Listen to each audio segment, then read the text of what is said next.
তাহলে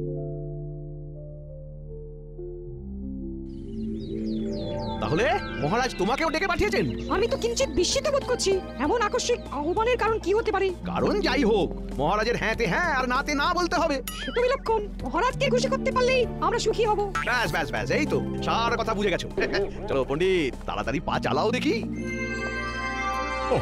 যারা এসব বুঝতে পারবে তারাই তো এসে পৌঁছলো না এখনো। কে জানে আর কতক্ষণ অপেক্ষা করতে হবে। এই তো আমরা এসে গেছি মহারাজ। আমাদের এখানে কি করতে হবে সেটা বলুন। শোনো, আমি স্বপ্ন দেখেছি যে খুব তাড়াতাড়ি আমি রাজাধিরাজ উপাধি পাবো। তাই মন্ত্রী আর পণ্ডিত তোমাদের নিয়ে একসাথে বসে আমি আমার স্থাবর অস্থাবর সম্পত্তির পরিমাণ কত সেটা ভালো করে জেনে নিতে চাইছি। সে তো জানতেই হবে মহারাজ, আপনি রাজাধিরাজ হবেন বলে কথা।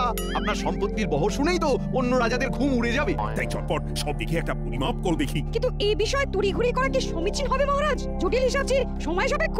হ্যাঁ, সময় লাগবে বলছো? না না, হিসাব তো সব করাই আছে, শুধু একটু চোখ বুলিয়ে নিলেই হবে। হ্যাঁ, মানে তাহলে তো হয়েই গেল, আর দেরি হবে না, তৎক্ষণাৎ হয়ে যাবে। হয়ে যাবে না বলো, হয়ে গেছে। কোষাগারে সঞ্চিত আছে 100 সহস্র মোহর, রাজস্ব বাবদ আরো 5 সহস্র মোহর এই আদায় হলো বলে।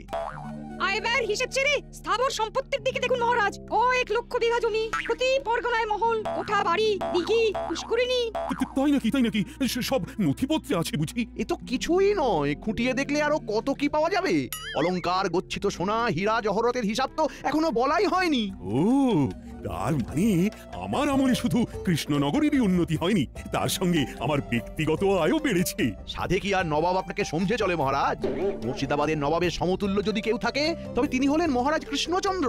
সম্পদে ঐশ্বর্যে আপনি অতুলনীয় মহারাজ। বেশ বেশ, তবে শুধু এটুকুতেই আমি থেমে থাকতে চাই না, আরো আরো অনেক সম্পদ চাই আমার। নিশ্চয়ই মহারাজ, আপনাকে যে এক এবং অদ্বিতীয় হতে হবে। তোমার বাকি হিসেবটাও করে ফেলো, তবে আমি তোমাদের পারিতোষিকের ব্যবস্থা করছি। আমরা তো তারই অপেক্ষা করছি। না মানে এই যে হিসাব করছি। মহারাজের জয় হোক। তবে আজও যেন মনে হচ্ছে মহারাজ একটু বেশি খুশি খুশি আছেন।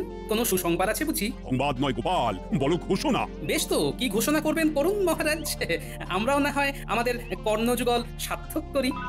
গোপালের তো দেখছি মুখ দিয়ে ভাষার ফুলঝুরি ছুটছে। পণ্ডিতের টোলে নাম লিখিয়েছে বুঝি? সে যাই হোক, তবে একবার মহারাজের ঘোষণা শুনলেই সব ছোটাছুটি বন্ধ হয়ে যাবে। শোনো সবাই, আমি ঘোষণা করছি শুধু বাহুবলে নয়, অর্থ বলেও আমি এখন নবাবকে টক্কর দিতে পারি। তাই নবাবের চোখ রাঙানিকে আর ভয় করব না। সে কি? এ আবার কেমন কথা? না না মহারাজ, নবাবকে একটু সামনে না চললে যে বিপদ হতে পারে।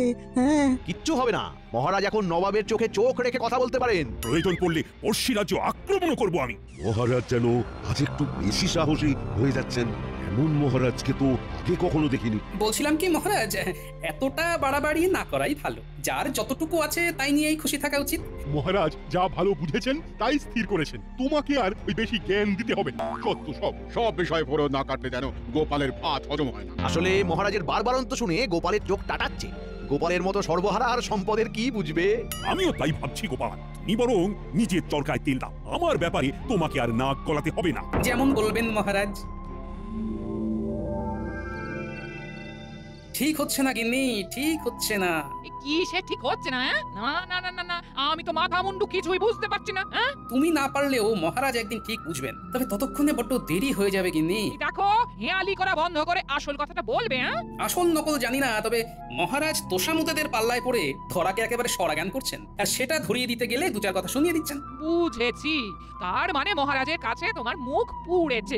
না না, তুমিও তো আমাকে সময় অসময়ে কম অপমান করো না গিন্নি, তাই এসব কাজ হয়ে গেছে।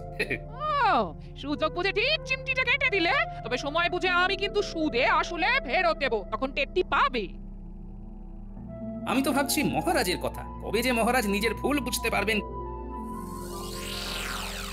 ব্যাপার কি মন্ত্রী, মনে হচ্ছে তুমি কিছু বলবে করছো, কিন্তু বলতে পারছো না। হ্যাঁ মানে মহারাজ, বলছিলাম কি যে নবাবকেও ছাড়িয়ে যেতে গেলে আপনার জীবনযাত্রার মান আরো উন্নত করলে ভালো হয়। তবে কি মহারাজ নিতান্তই ওই সাদা মাটা জীবনযাপন করেন? মহারাজ যেমন আছেন তেমনই তো ভালো আছেন, অযথা অন্যরকম কিছু করার কি প্রয়োজন? প্রয়োজন আছে বই কি, নবাবকে দেখিয়ে দিতে হবে যে মহারাজও কিছু কম যান না, তাই দামি আতর, সুগন্ধি, অলংকার সব লাগবে, আর সেখান থেকেই আমাকে সুবিধা মতো সরাতে হবে। না না না, এটা তুমি মন্দ বলনি মন্ত্রী। হ্যাঁ, যেমন যা ব্যবস্থা করার করো তাহলে। ভেতরে ভেতরে সে কি আর করতে বাকি রেখেছি মহারাজ? ওই কে আছো, নিয়ে এসো দেখি। উমা, মহারাজের জন্য কত কি, এইসব না হলেই বা ক্ষতি কি? তুমি থামো সভাকবি, শুধু এখানেই শেষ নয় মহারাজ, আরো আছে। আরো বলো কি? কই কই কই দেখি দেখি দেখি।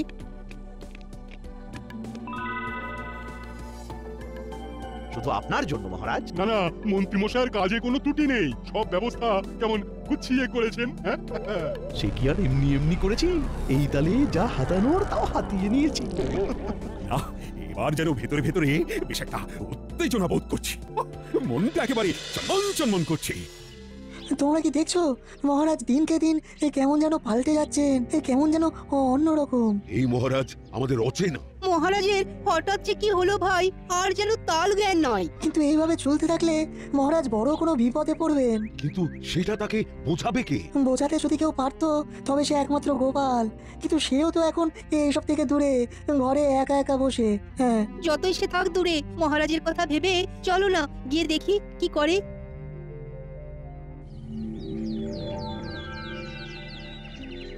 গোপাল দাদু, তোমার কি হয়েছে বলো তো? সারাদিন কেমন যেন মন খারাপ করে ঘরে বসে থাকো আজকাল। এটা কিন্তু গুলটে ঠিক বলেছে না, আমাদের তুমি গল্প বলো আর না মজা করো। তোদের এরকম মনে হচ্ছে বুঝি? তা তোরা আমার মুখ দেখেই মনের কথা বুঝে গেলি? হ্যাঁ, আমরা সব বুঝতে পারি, সেই জন্যই তো বলছি মন খারাপ করে বসে না থেকে আমাদের পড়াও দেখি। হ্যাঁ হ্যাঁ, গোপাল দাদু পড়ালে আমাদের খুব তাড়াতাড়ি পড়া মুখস্থ হয়ে যায়। হবে না কেন? গোপাল দাদু তো বুদ্ধির রাজা, তাই বুদ্ধি করেই আমাদেরও বুদ্ধি বাড়িয়ে দেয়। বটে, তোরাও দেখছি ভালোই তোল্লাই দিতে শিখে গেছিস। ওদেরটা না হয় তুমি বুঝে গেছো, কিন্তু মহারাজের ব্যাপারটা যে আমরা কিছুতেই বুঝতে পারছি না। সত্যি কি করেছে কি হয়ে গেল। যদি কিছু পারো তবে তুমি কিছু করো, না হলে তো শুধু মহারাজে নয়, এই বুঝি গোটা কৃষ্ণনগরেরই ক্ষতি হয়। বেশ বেশ, দেখছি তবে কি করে কি করা যায়। তারপর মন্ত্রী রাজস্ব আদায়ের কাজে হাত দিলে নাকি? না মহারাজ, এই তো দেব দেব করছি। দেব দেব না করে দিয়ে ফেলো, আর ফেলে রেখো না। ঠিকই তো মহারাজ, কাজ ফেলে রাখলে পরে যে মাথায় বাজ পড়বে। ব্যাস, কথা নেই বার্তা নেই, আবার চলে এলো ফোড়ন কাটতে। এই যে গোপাল, নিজের মতো করে আসছো, নিজের মতো করে যাচ্ছ, এটা কিন্তু ভালো হচ্ছে না। সে যাই হোক, এখন কি চাই সেটা বল। চাইতেই তো এসেছে মহারাজ, না হলে কি আর এমনি এমনি আসে? তবে যত যাই দিন মহারাজ, কোনো কিছু দিয়ে এই গোপালের দারিদ্রতা ঘুচবে না। গোপাল থাকে তো ওই খড়ের চালের ঘরে, আর পরে ওই একটা ধুতি আর একটা ফতুয়া। ওর আবার কি চাই মহারাজ? বিলক্ষণ, এর থেকে বেশি দিলে ওর সহ্য হবে না। তবে মহারাজ, আপনি যে এখন দিন দরিদ্রের দান ধ্যান করা বন্ধ করে দিয়েছেন, সে কথা কি গোপালের কানে গেছে? শোনো গোপাল, এই খাম্বাজ রাজা, বর্ধমানের রাজা, উৎকলের রাজারা বিভিন্ন সাহায্য চাইছে, আমি কিন্তু তাতে কর্ণপাত করছি না। আমাকে আপনারা যত যাই বলুন, তবুও বলছি আরেকবার ভেবে দেখুন, যেমন যা করছেন কাজটা কিন্তু ভালো হচ্ছে না। তা তুমি কি আমায় সতর্ক করতে এসেছো, আর ভাবছো তোমার কথায় আমি সুসুর করে আমার সব স্বপ্ন জলাঞ্জলি দিয়ে দেব? সে গুড়ে বালি। তাই তুমি হাতে তালি দিতে দিতে নিজের রাস্তা দেখো এবার। বেশ, আপনি যেমন বলবেন মহারাজ।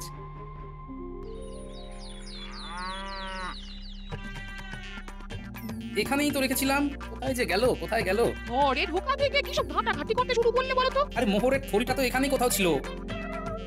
দেখো তো গিনি, এদিক ওদিক কোথাও নজরে পড়ে কিনা। এমন বলছো যেন মোহরে থলি নিয়ে আমি লোপালোপি করি। তুমি কি কোনোদিন আমায় হাত খরচের জন্য কিছু দিয়েছো যে আমার কাছে থাকবে? কিন্তু কিছু না কিছু তো থাকতেই হবে, তবে যেটুকু যা আছে তাই দিয়েই কাজ হবে। আরো মোহর লাগবে, আরো আরো আরো। নির্ঘাত তোমার মাথার গন্ডগোল হয়েছে, ওই মোহর মোহর করেই তোমার মাথা খারাপ হয়ে গেছে। হ্যাঁ, মাথা খারাপ আমার নয়, মাথা খারাপ তো হয়েছে মহারাজের, আর ওটাই আমাকে ঠিক করতে হবে। সে তুমি যাই বলো, আমি যা বোঝার বুঝে গেছি, গন্ডগোল তো হয়েছে। না বলে তোমার মতো লোক মোহরের জন্য এরকম খোঁজাখুঁজি শুরু করে? হ্যাঁ, না না না না, আমি আর ভাবতে পারছি না। তোমাকে আর ভাবতেও হবে না গিন্নি, ভাবাভাবির ব্যাপারটা এবার আমার উপর ছেড়ে দাও। প্রণাম মহারাজ। আবার এসেছো গোপাল? কেন মহারাজ, আমাকে কি আসতে নেই নাকি আপনাকে আমার মুখ দেখতে নেই? এই মরেছে, এবার কি বলি আমি? আমি শুধু ভাবছি, বারবার তাড়িয়ে দেওয়া সত্ত্বেও গোপাল কেন আবার ফিরে ফিরে আসছে। আমার তো মনে হয় বারবার অপমানিত হতে। ঠিক ঠিক, ন্যাড়া 3 বার বেলতলায় যায় আর গোপাল 3 বার অপমানিত হয়। এবার কিন্তু বড্ড বাড়াবাড়ি হচ্ছে। গোপালকে চুপচাপ থাকতে দেখে যেমন খুশি অপমান করছে ওকে। গোপালের কিন্তু এবার কিছু বলা দরকার।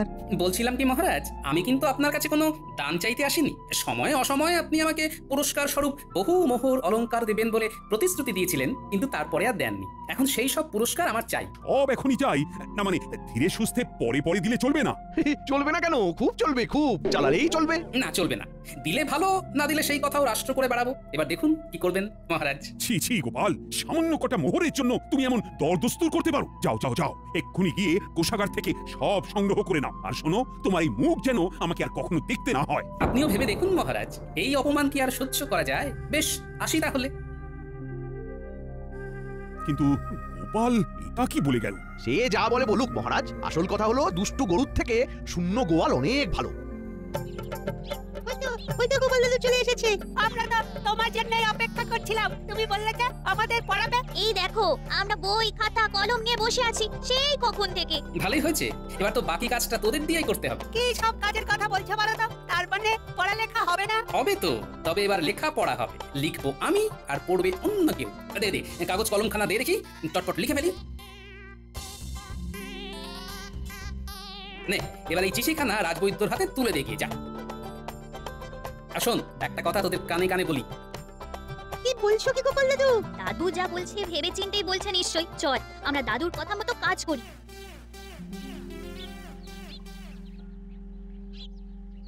বলি বুড়ো বয়সে কি আবার লেখাপড়া করার স্বাদ জাগলো নাকি? স্বাদ তো জাগে, কিন্তু সাথে কুলোয় না গিন্নি। সে কি আর আমি জানি না। তবে ওদিকে কি খবর? মহারাজ কি নিজের ভুল বুঝতে পেরেছেন নাকি এখনো অন্য ঘরে রয়েছে? না এখনো পারেননি, তবে আজ যে অপমান করেছেন তিনি আমায়, এরপরে বেঁচে থাকাই মুশকিল। কি আবল তাবল বলছো বলো তো তুমি? একটু জল খাবো, জল দাও না গিন্নি। সেটা ভালো করে বললেই হয়, দাঁড়াও দিচ্ছি।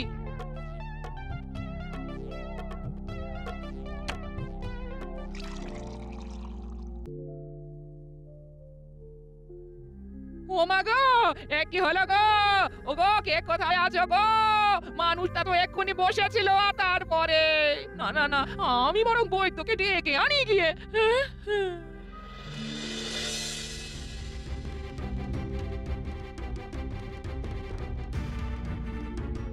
তখন থেকে তো অনেক পরীক্ষা করলেন, কিন্তু মানুষটা এখনো চোখ খুলে দেখছে না কেন?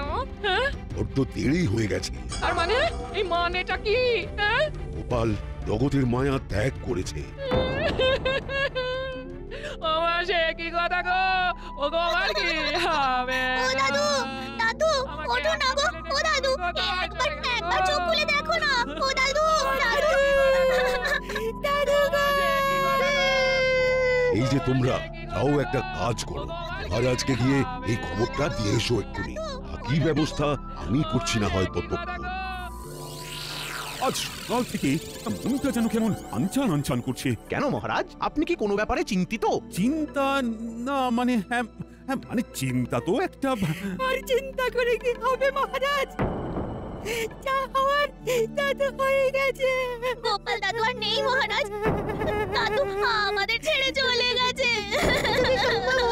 একবার শেষ দেখা দেখে আসবেন। কি শুনলাম আমি? গোপাল আর নেই?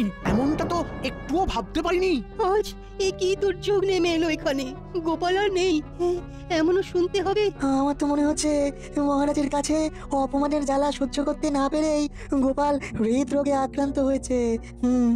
না না না, ব্যাপারটা ভালো হলো না। চলো চলো সবাই মিলে গোপালের বাড়ি যাই। হ্যাঁ হ্যাঁ হ্যাঁ, তাই চলুন মহারাজ। গোপাল আমাদের এতদিনের সাথী, গোপালের শেষ যাত্রায় আমরাই কাঁদ দেবো না হয়।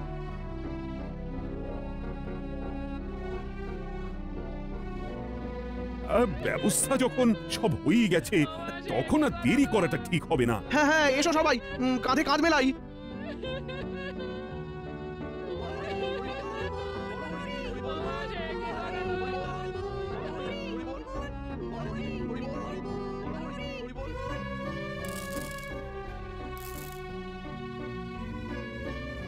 এই দৃশ্য কিনা শেষে আমাকে দেখতে হলো, কিন্তু তবু আমার খুব জানতে ইচ্ছে করছে, বাচ্চারা থলি ভর্তি মোহর অলংকার সব ছড়াতে যাচ্ছে কেন? আর গোপালের হাত দুটোই বা খাট থেকে বেরিয়ে দুদিকে ঝুলছে কেন? মহারাজ, আর একটা ব্যাপার কি আপনি লক্ষ্য করেছেন? কি বলতো? গোপালের দেহ কারা কাঁধে করে নিয়ে যাচ্ছে? হ্যাঁ, ওই তো মন্ত্রী, সেনাপতি, জ্যোতিষী আর পণ্ডিত। আসলে গোপালের এই শেষ যাত্রা আমাদের কিছু শিক্ষা দিয়ে যাচ্ছে মহারাজ। এই যে দেখুন, যারা গোপালকে সহ্য করতে পারতো না, এখন তাদেরই কাঁধে গোপাল যাচ্ছে। তার মানে শেষ পর্যন্ত কেউই কারোর শত্রু থাকে না, সবাই মান অভিমান ভুলে কাঁধে কাঁধ মিলিয়ে পার করে দেয়। তাই তো, এই দৃশ্য তো সেই কথাই বলছে। আর ওই যে মোহর আর অলংকার ছড়িয়ে যাচ্ছে, সেটাও বুঝিয়ে দেয় যে এই অর্থ সমৃদ্ধি সবই ফেলে একসময় চলে যেতে হবে। কি ভীষণ সত্যি। দুটো খালি হাতও বুঝিয়ে দিচ্ছে খালি হাতেই আমরা সংসারে এসেছিলাম আর খালি হাতেই আমাদের যেতে হবে। এই চরম সত্যিটা আমি আগে বুঝিনি। গোপাল, গোপাল, তুমি মরে গিয়ে আমাকে চরম শিক্ষা দিয়ে গেলে। ভগবান, কিন্তু এখন শিক্ষা পেলেও গোপাল তো আর ফিরবে না। কে বলেছে গোপাল ফিরবে না? মহারাজ চাইলে গোপাল ফিরেও আসতে পারে আর রাজসভাতেও যেতে পারে। তার মানে গোপাল তুমি মারা যাওনি? দেখো দেখো, গোপাল মরেনি। তবে সবটাই যে গোপাল ওই চিঠি লিখে আমাকে আগেই জানিয়ে গেছিল, সেটা তো আর মহারাজকে বলিনি। আরে আরে, দেখছেন কি? খাটটা এবার কাঁধ থেকে নামান। আমাদের দাদু আমাদের ছেড়ে চলে যাবে, তাই সাহস নাকি? আমরা যেতে দেব নাকি? এক্ষুনি খাট নামান, না হলে গোপাল দাদুকে খাটে চাপিয়ে কাঁধে করে সারা কৃষ্ণনগর ঘোরাতে হবে।